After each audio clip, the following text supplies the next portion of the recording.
Здравей, Светло, много се радвам, че си в студиото и че прие поканата ми, защото си много цветна личност, която ще покажем от всяка една твоя страна. Здравей, Маги, аз също много се радвам и благодаря за поканата. Това ми е първото такова микс интервю. В което ще видим и твоя сценичен образ и не само сценичен. Може ли наистина да се каже, че си човек с две същности? Приемаш ли го така? Определено може да се каже, така го приемам, защото гледам да разграничавам двете неща. В живота съм си Светлю, на сцената съм Малина Янг, тази фурия, на която се радват хората. В живота съм малко по-скромен, по-притеснителен и тя изважда от мен тези качества, които ми помагат да съм по-фокусиран, так. Аха. Значи този сценичният ти образ ти дава повече поле за изява, повече възможност да се разгърнеш. Със сигурност. Преобразявайки се по този начин. Със сигурност това е моят начин да бъда на сцена, защото винаги съм усещал този порив в себе си, да бъда на сцена, да искам да съм на сцена. Завърших надфис, само че в екранен факултет, което предразполага да съм повече зад камера, но винаги съм искал, ходил съм по кастинги за реклами, масовки, статисти. Винаги съм усещал, че искам да съм пред камера. Добре, как изгради този образ? Кога се случи всичко?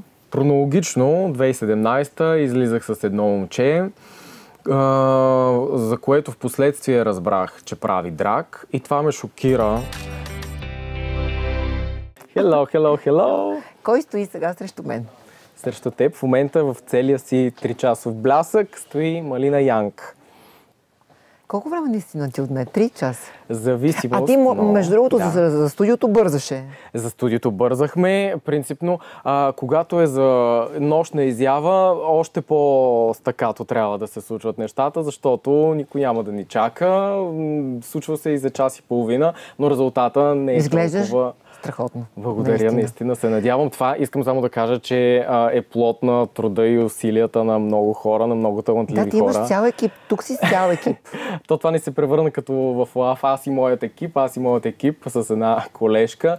В Америка си се гримират сами участничките в RuPaul Drag Race, но ако аз гледах от 13 годишна състезанията за драг кралици, аз щях да съм с четката от малка и да си изградя тази култура, но за момента... Между другото, много малко популярни личности ходят с такъв арсенал, с какъвто дойде ти в студиото. Има го наистина. Не го смятам, то си е привилегия, но не го смятам за ущърб към мен като артист, че не се гримирам сама все още. То е част от драг изкуството. Всеки трябва да си знае мястото и всеки трябва да прави това, от което разбира.